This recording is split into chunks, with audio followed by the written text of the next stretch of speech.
안녕하세요. 저희 채널은 서울 여의도에 있는 RS 다나 재활의학과에서 응원해주고 있습니다. 격려와 성원에 진심으로 감사드립니다. 그럼 지금부터 작품 만나보시죠.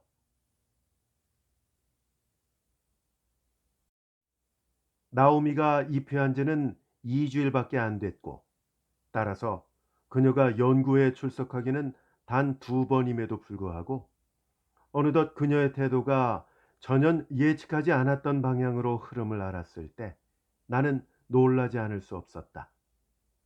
사람의 감정의 움직임이란 예측하기 어려운 것이지만 짧은 시간에 그녀가 나에 대해서 그런 정서를 품게 됐다는 것은 도무지 뜻밖의 일이었음을 나는 놀라는 한편 현혹한 느낌을 맞이 않았던 것이다. 하기는 나오미가 에스의 소개로 입회하게 된 첫날부터 벌써 나는 그녀에게서 동지라는 느낌보다도 여자라는 느낌을 더 많이 받았다. 그것은 나오미가 현재 어떤 백화점의 여점원이요. 따라서 몸치장이 다소 사치하고 사치한 까닭이다. 몸이 몹시 가늘고 입이 가볍고 눈의 표정이 너무도 풍부하였다. 그의 먼 촌 아저씨가 과거에 있어서 한 사람의 굳건한 투사로서 현재 영어의 몸이 되어 있다는 소식도 S를 통해서 가끔 들은 나였건만 그러한 나의 지식과 나오미의 인상과의 사이에는 한 점의 부합의 연상도 없고 물에 뜬 기름 모양으로 서로 동떨어진 것이었다.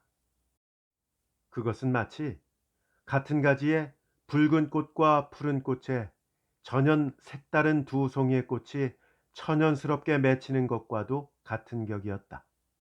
그러나 연약한 인상이라고 그녀의 미래를 약속하지 못하는 법은 없을 것이다. 그렇기 때문에 진실한 회원이요 믿음직한 동지인 S가 그녀를 소개했을 때 우리는 그녀의 입회를 승낙하기에 조금도 인색하지 않았던 것이다. 그러나 차차 그녀를 만나게 될수록 동지라는 느낌은 열버가고 여자라는 느낌이 그녀에게서 받는 느낌의 거의 전부였다. 한편 나에 대한 그녀의 태도와 행동은 심히 암시적이었다. 내가 그것을 깨닫게 된 것은 물론 다음과 같은 일이 있은 후로부터였다. 나오미가 입회한 뒤 2번째 연구에 출석하던 날이었다. 대여섯 명 되는 회원들이 S의 여공을 비롯해서 학생, 점원 등 층층을 망라한 관계상 자연 모이는 시간이 엄수되지 못하였고 또 독일어 번역과 대조하며 읽고 토의해가던 어떤 책에 어려운 대문이 많았던 까닭에 분량이 많이 나가지 못하는 데다가 회의를 마치고 나면 모두 피곤해지는 까닭에 될 수 있는 대로 초저녁에 모여서 밤이 깊기 전에 파하는 것이 일수였다.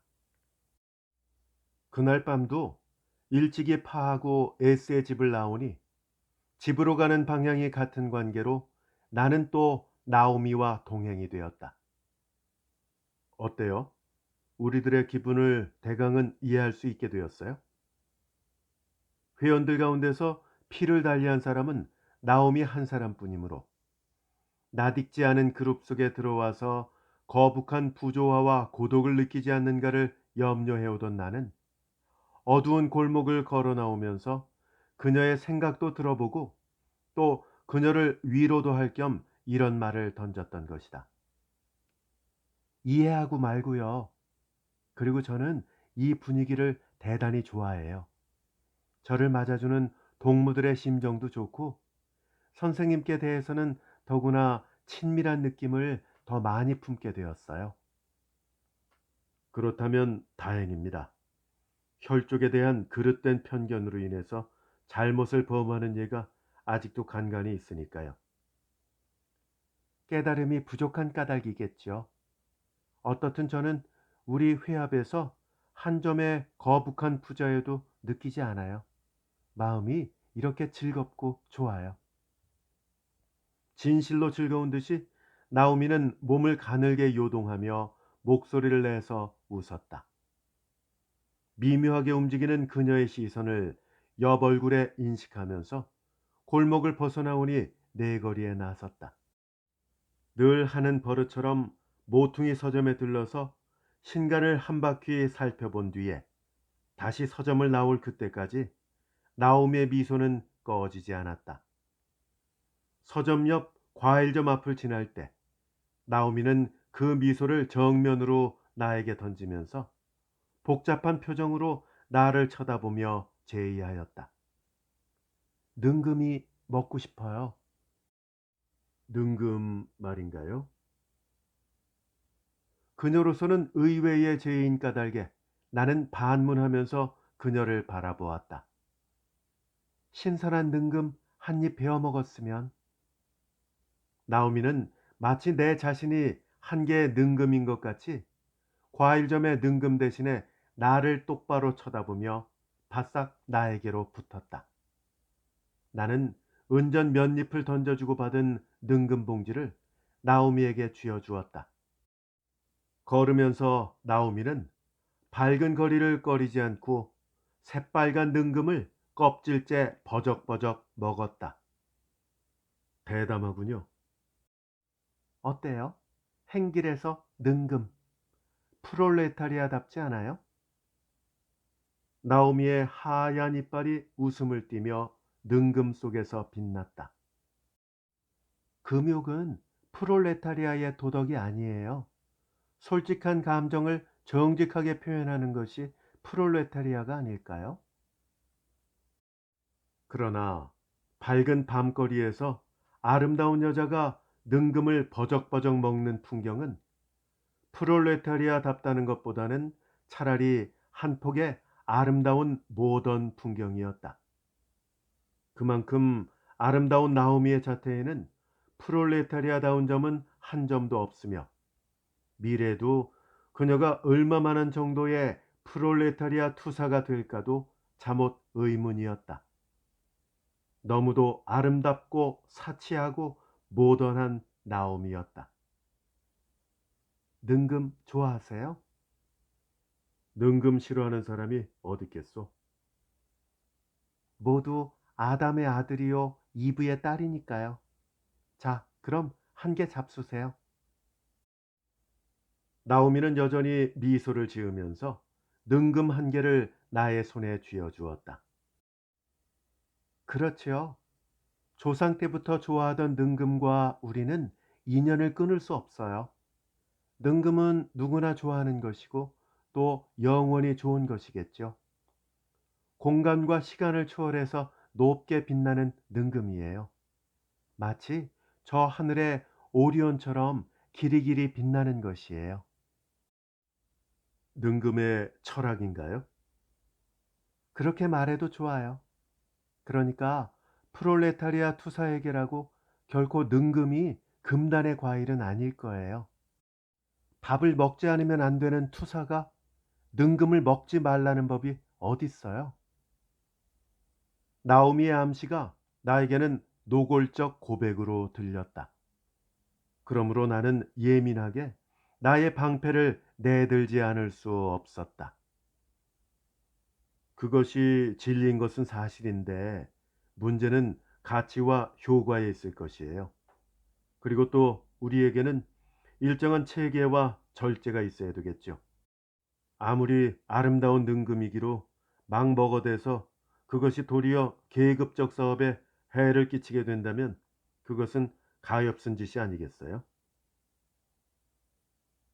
이런 일이 있은 후로부터는 나는 웬일인지 항상 나오미와 능금을 연상하게 되어서 그녀를 생각할 때나 만날 때에 반드시 먼저 능금의 연상이 머릿속을 스치게 되었다.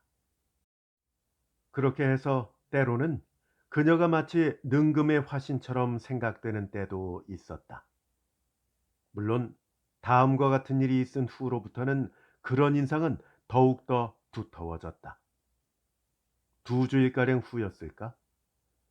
오랫동안 생각 중에 있던 어떤 행동에 있어서의 다른 어떤 회화의 합류 문제가 돌연한 결정을 지었던 까닭에 그 뜻을 회원들에게 급히 알려야 할 필요상 나는 그 보고를 가지고 회원의 집을 일일이 방문하지 않으면 안 되었다. 그날 저녁 때 마지막으로 찾은 것이 나옴이었다. 직접 그녀의 숙소가 아니요 그의 일터인 백화점으로 찾은 까닭에 그 자리에서 그녀에게 장황한 소식도 말할 수 없는 터이므로 진열되어 있는 화장품 사이로 간단한 보고만을 몇 마디 입체에게 전해줄 따름이었다. 그러나 나오미는 낯선 손님도 아니요 그렇다고 동지도 아니요 마치 정다운 애인을 대하는 듯이 귀여운 미소를 띠며 귀를 바싹대고 나의 보고를 고요히 듣고 있었다.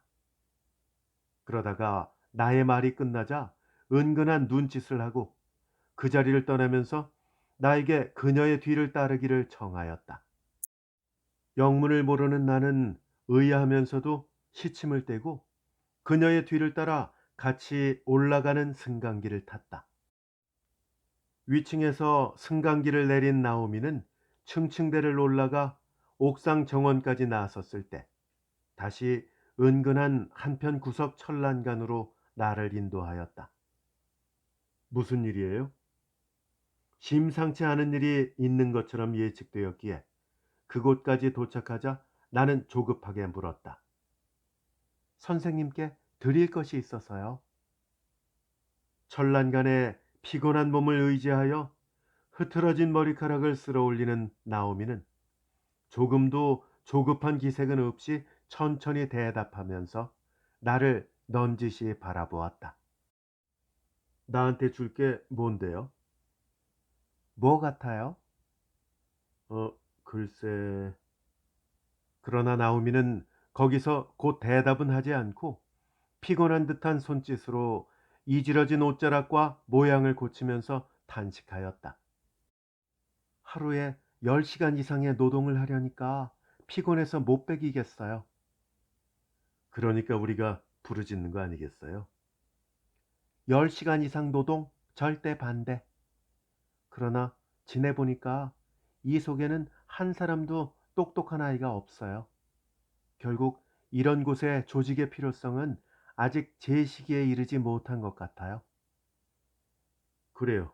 그건 그렇다고 해두고 지금 나한테 줄 것이 대체 뭐란 말이에요? 아참, 드릴 것은 드려야죠.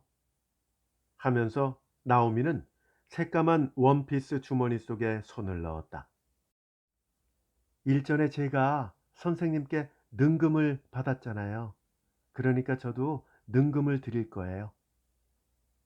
그녀의 바른 손에는 한 개의 새빨간 능금이 들려 있었다. 능금? 왜요? 실망되세요?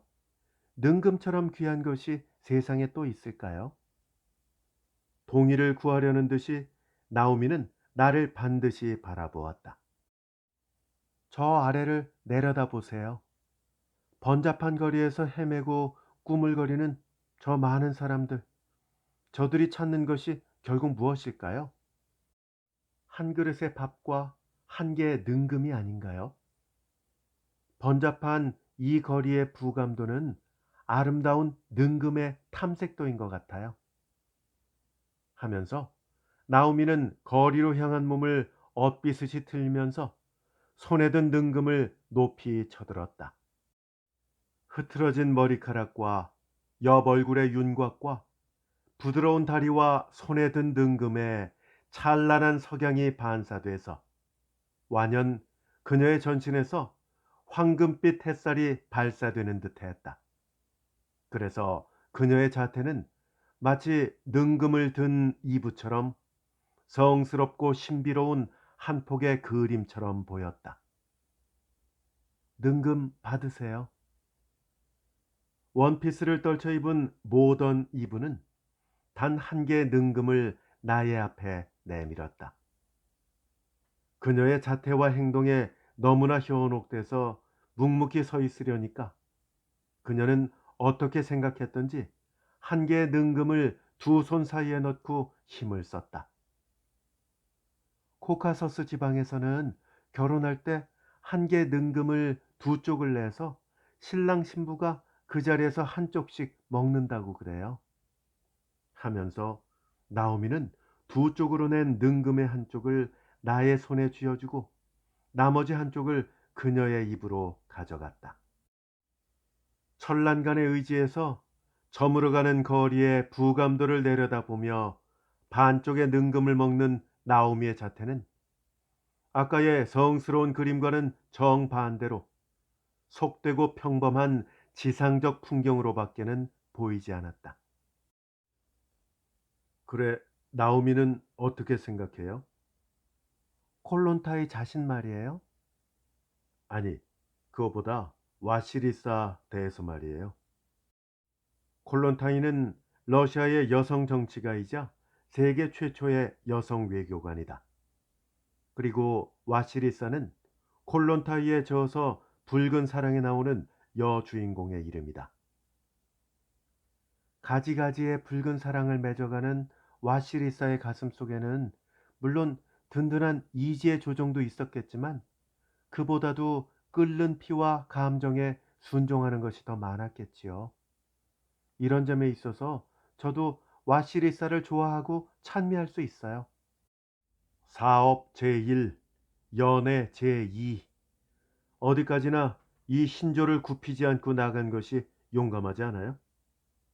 하지만 사업 제1이라는 것은 결국 와시리사에게는 한계의 방패와 그 이유에 지나지 못하는 것이 아닐까요?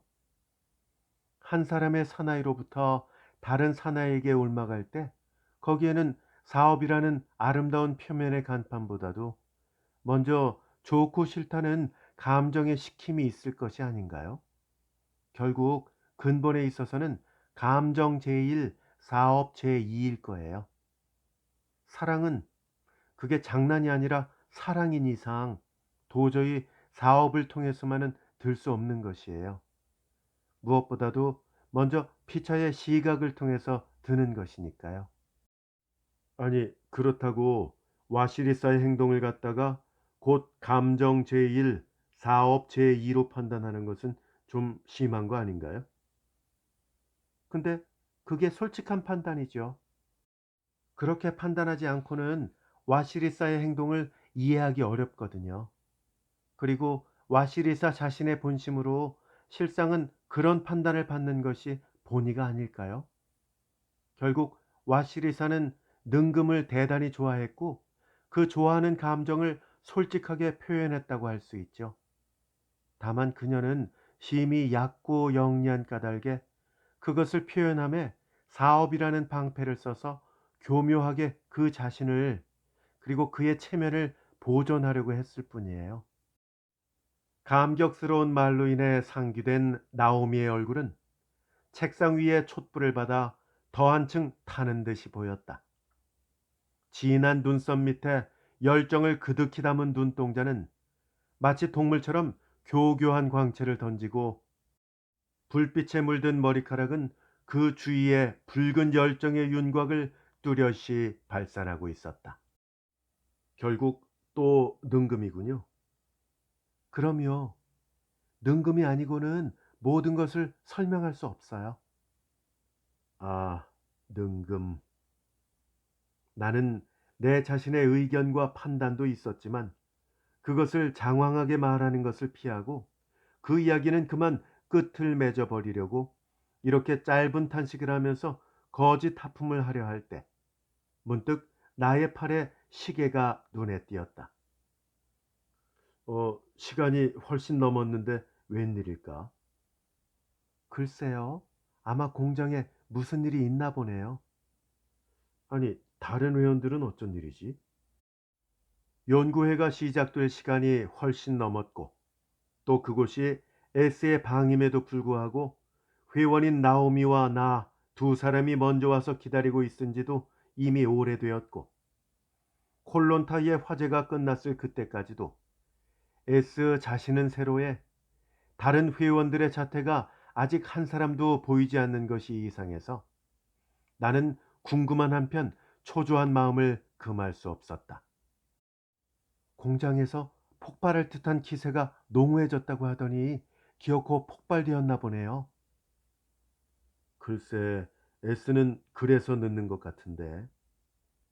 나는 초조한 한편 또 무료하기도 해서 중얼거리면서 S가 펴놓고 간 책상 위에 로자 전기에 무심한 시선을 던지고 무의미하게 훑어내려갔다. 로자는 폴란드 태생 혁명가이다. 능금이라니까 말이지 로자도.